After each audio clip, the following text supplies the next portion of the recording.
For the first one, let me know what you think. Okay, so the answer to the first one, and you do Israel's won the war. You lay out again, I've laid out in my answer the phenomenal achievements that the Prime Minister has achieved in this war. Okay, 3 days after.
Diplomacy Directorate here in the Prime Minister's office.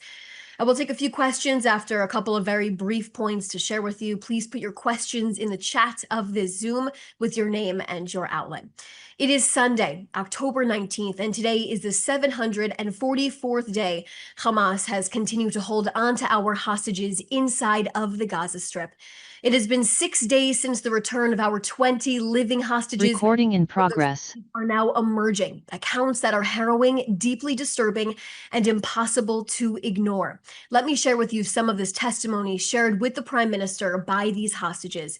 Survivors describe being locked in cages for nearly 2 years, held alongside corpses, fed only spoonfuls of rice, kept in near total isolation.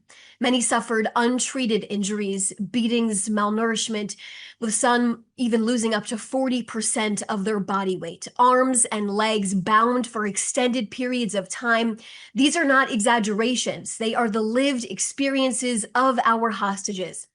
As Prime Minister Netanyahu has said, the horrors inflicted by Hamas prove that we have not moved beyond the barbarism of the past. He has called Hamas monsters, and the testimony of our returned hostages tragically affirms this.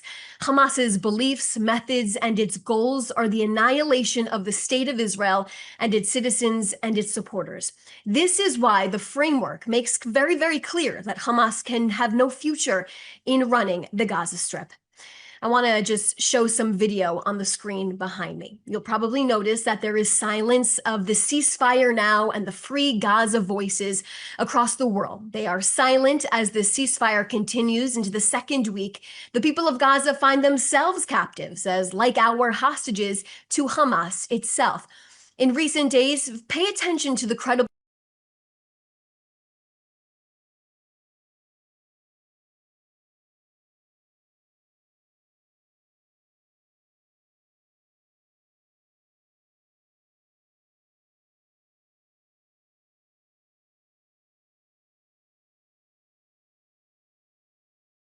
body beliefs. The international community must recognize what we are dealing with here, a violent jihadist organization that not only targets Israelis, but terrorizes its own people. Just take a look at all of this on the screen behind me, beating people or with circle of people surrounding them in a city right here. Now, the government released this video of armed masked men dragging Gazans and then beating them.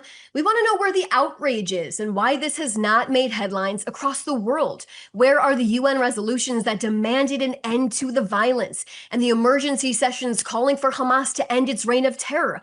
The silence speaks louder than words here.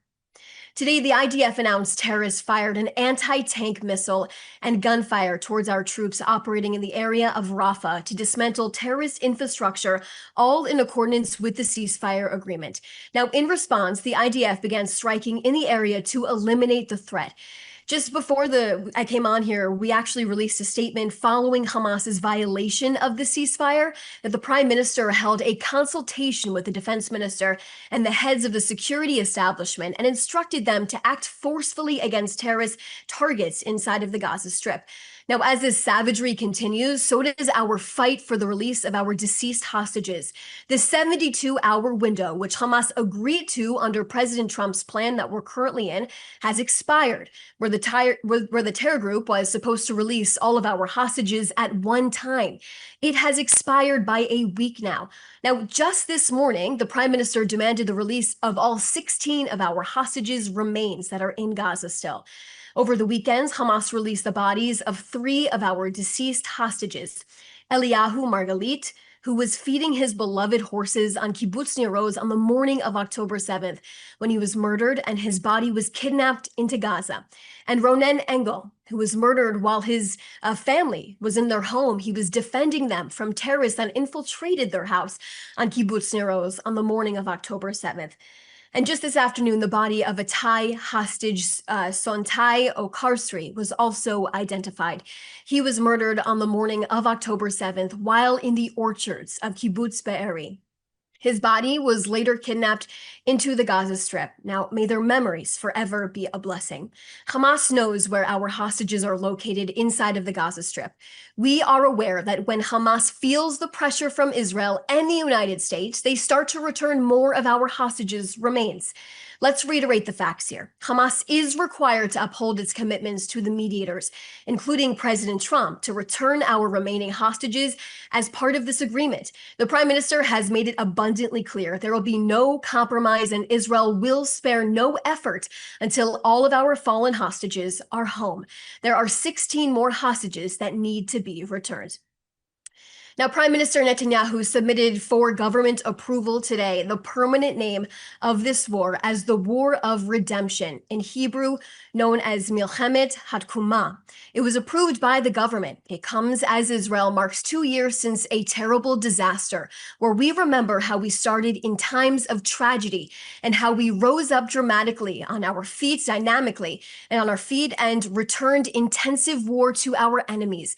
The Prime Minister said last night in an interview here in Israel that Israel removed the existential threat of the Iranian axis from the Jewish state as Israel broke the deadly chokehold Iran tried to create here, establishing this national redemption project in the land of Israel and our strong and flourishing state. Prime Minister Netanyahu said on the third day of the war that we will change the face of the Middle East. And that's exactly what we did, which was made possible by three things: the sacrifice and bravery from our heroic soldiers on all fronts, the decisions led by the Prime Minister and the government, and the special relationship between the Prime Minister and President Trump, who helped us in the second half of the war. From the beginning, the Prime Minister took on enormous decisions, first declaring war on Hamas in Gaza and calling up all of our soldiers, all 400,000 of them, to be recruited for this war.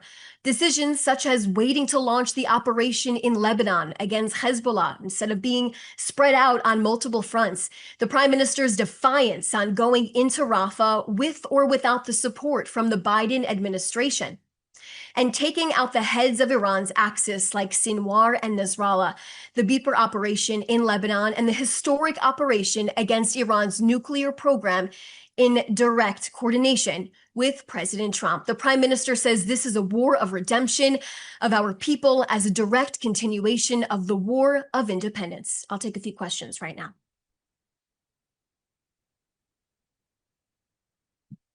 So we have a lot of questions. Several journalists have many questions wrapped up in their responses. So I'm going to take just typically the top question or the top two from each reporter.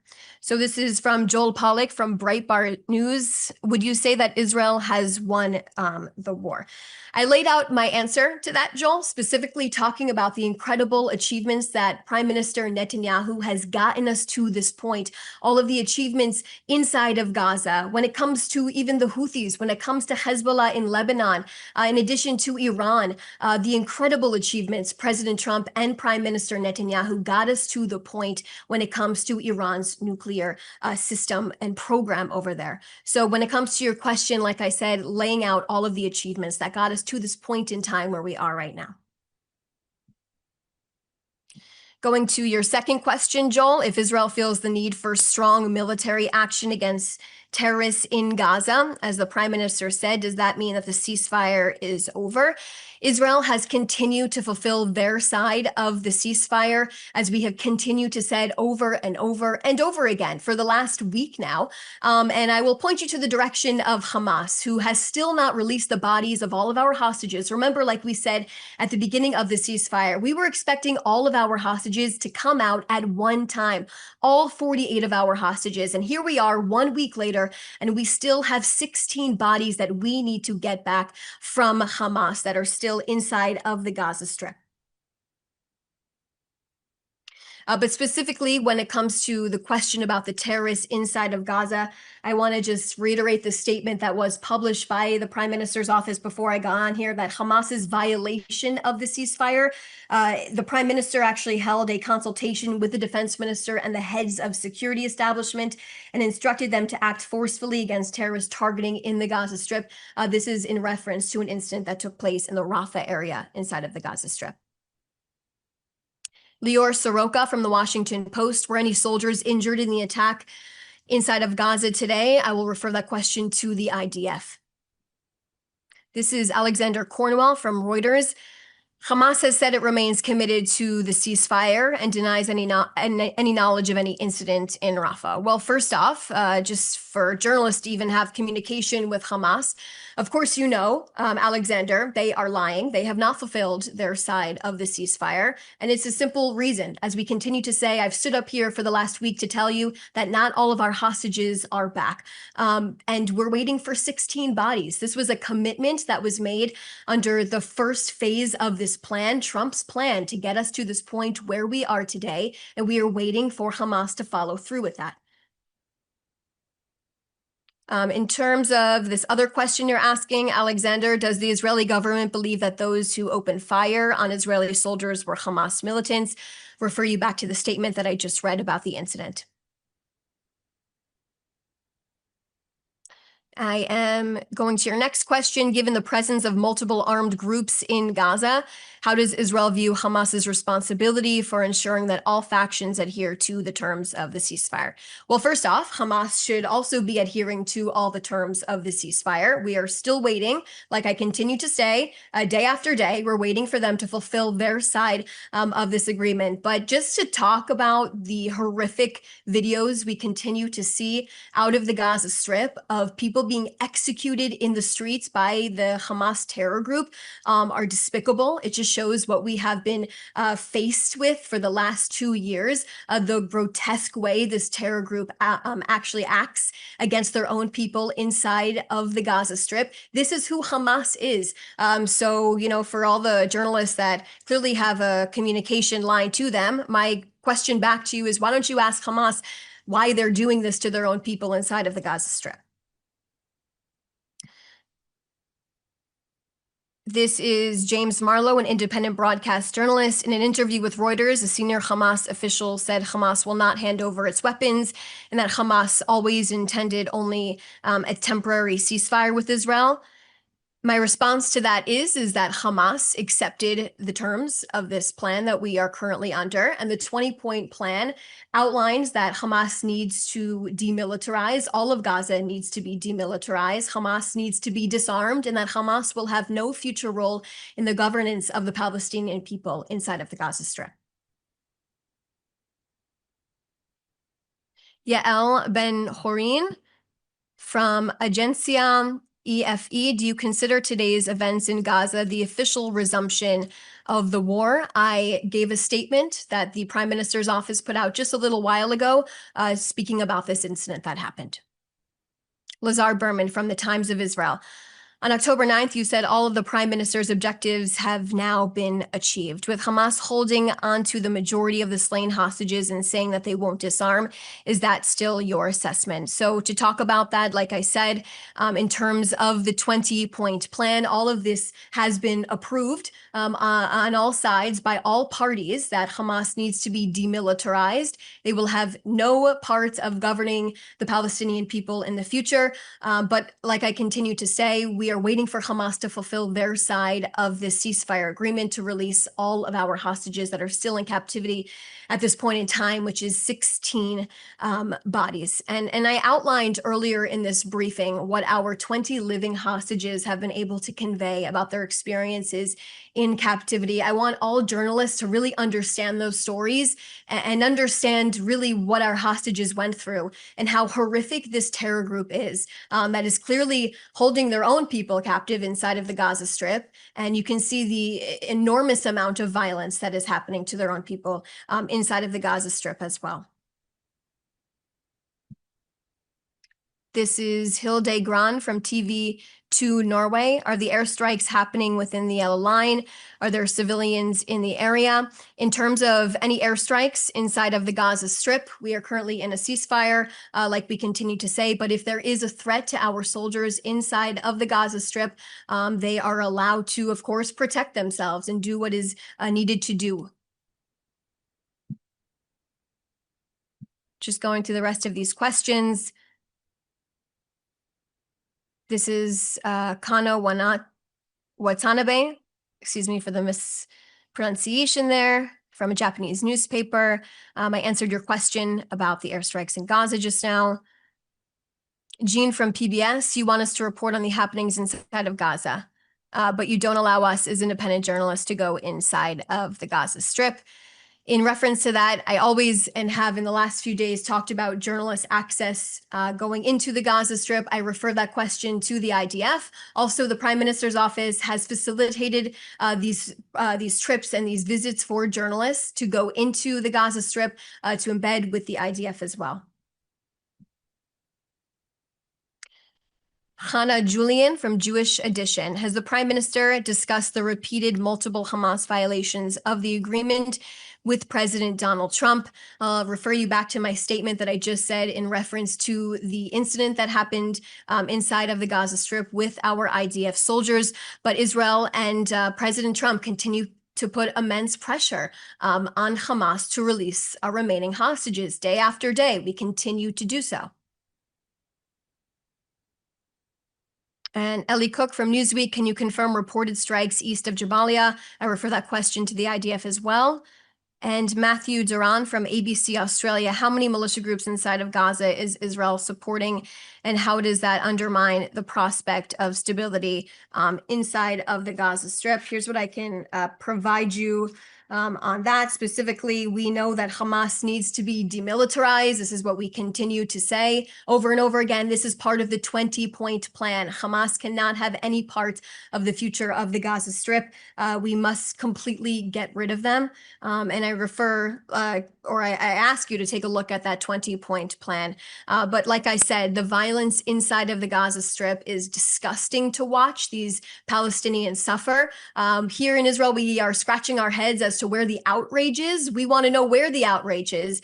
For 2 years, people have been calling for a ceasefire, calling to free Gaza. And here we are at this point in time watching these horrific videos I just showed you on our screen, Palestinians being executed in the streets by Hamas, and the international community is silent. Okay, looks like those are the rest of the questions that I can see on my end. Thanks so much for everyone who joined us today.